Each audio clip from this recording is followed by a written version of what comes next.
c'est Flo Delorme. Donc le sujet que je vais traiter aujourd'hui, c'est pourquoi faut-il s'intéresser à la politique.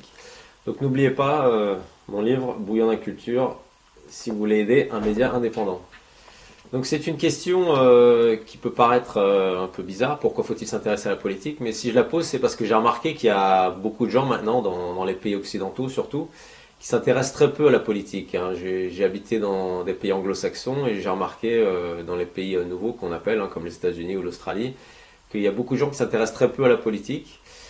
Ils connaissent même pas le nom des gens qui sont dans leur gouvernement, dans leur parlement. Enfin, ça les intéresse guère.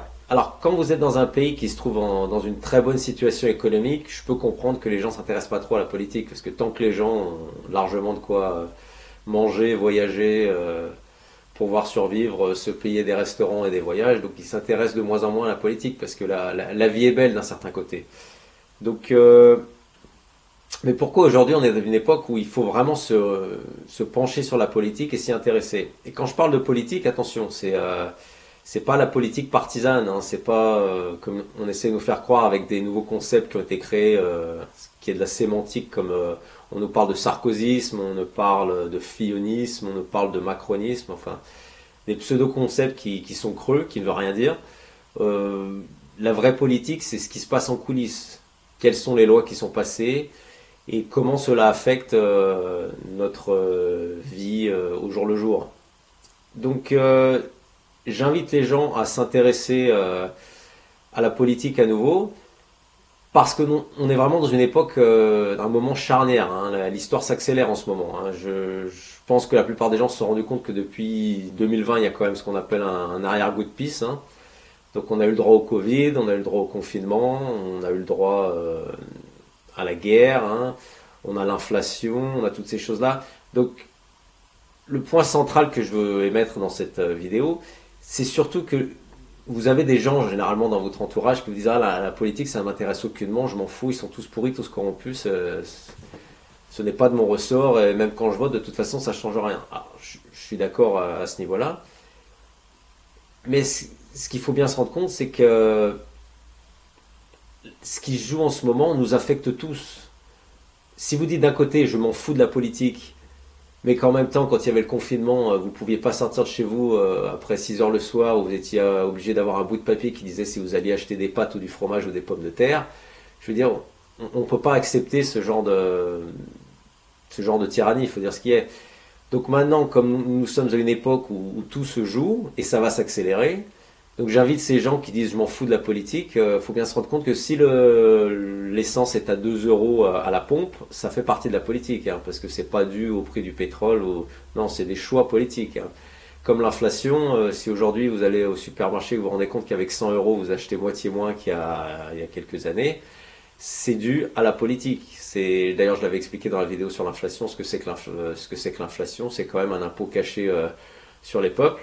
Donc j'aimerais bien que les gens se rendent compte que tout ce qui se joue en ce moment, s'il y a un appauvrissement généralisé, si on nous emmène dans des guerres qu'on n'a jamais demandé à participer à la guerre en Ukraine, on est bien d'accord, hein, l'Ukraine c'est quand même un pays dont généralement les Européens se préoccupent peu, mais tout d'un coup on devenait tous devenir les sauveurs de l'Ukraine.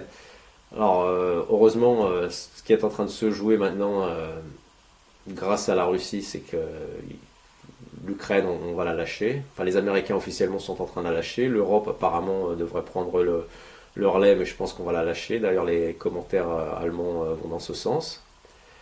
Mais pour revenir à notre sujet, donc la politique aujourd'hui c'est central. Donc je demande aux gens, intéressez-vous à la politique pour voir ce qui se joue, ce qui s'y passe. Vous voyez, maintenant il y a les agriculteurs là qui commencent aussi à se plaindre. Là.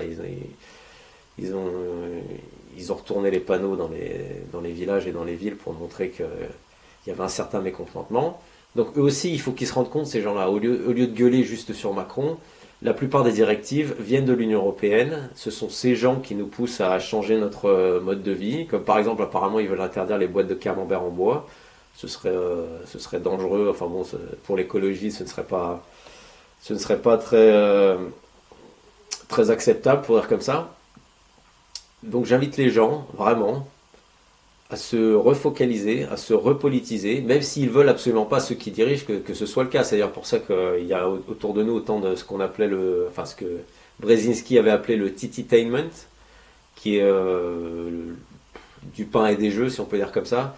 C'est vraiment que les gens passent leur temps devant la télévision ou devant l'ordinateur à regarder des conneries sur TikTok ou à la télévision. C'est pour éviter que les gens se posent les bonnes questions. Pourquoi il est de plus en plus difficile de trouver un logement à louer dans les grandes villes et même dans les petites villes, maintenant et même les villages sont atteints. Pourquoi paye-t-on autant pour notre électricité, pour notre essence, pour tous les biens consommables? Pourquoi, même pour acheter une maison, ça devient de plus en plus difficile. Maintenant, il y a ce qu'on appelle aussi les passoires thermiques, qui fait que des gens ne peuvent plus louer leurs biens parce qu'apparemment ils sont trop vieux. Et le prix des réparations est tellement conséquent que beaucoup de gens décident plutôt de le vendre. Et c'est pour ça qu'il y a autant de maisons et d'habitations et de logements qui se retrouvent sur le marché, parce que les gens n'ont pas la capacité de faire ces investissements. Donc on a une saturation du marché à la vente et beaucoup de gens n'ont plus les moyens d'acheter des maisons, des appartements, des logements, parce que les taux d'intérêt ont augmenté.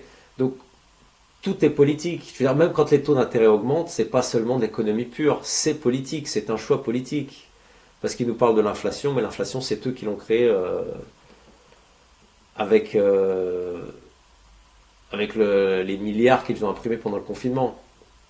Donc j'invite réellement les gens à se repolitiser, à s'intéresser à ce qui se passe, et vous verrez que les choses deviendront un peu plus claires. Surtout avec ce qui se passe, on a un nouveau conflit maintenant au Moyen-Orient qui, je pense, va avoir un effet assez important sur l'Europe, hein, parce qu'on parle d'amener des nouveaux migrants qui seraient peut-être les Palestiniens qui seront expulsés, de la bande de Gaza et de la Cisjordanie bientôt, je pense.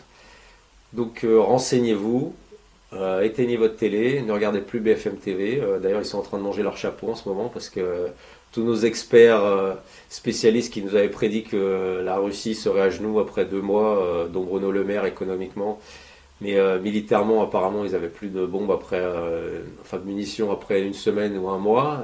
Aujourd'hui, ils l'admettent tous, l'Ukraine a perdu, donc la Russie a gagné.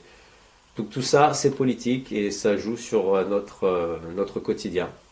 Donc voilà, donc c'était juste pour vous rappeler quelques fondamentaux sur la politique. Et je vous rappelle mon livre Bouillon de la culture si vous voulez aller plus loin et pour soutenir un média indépendant.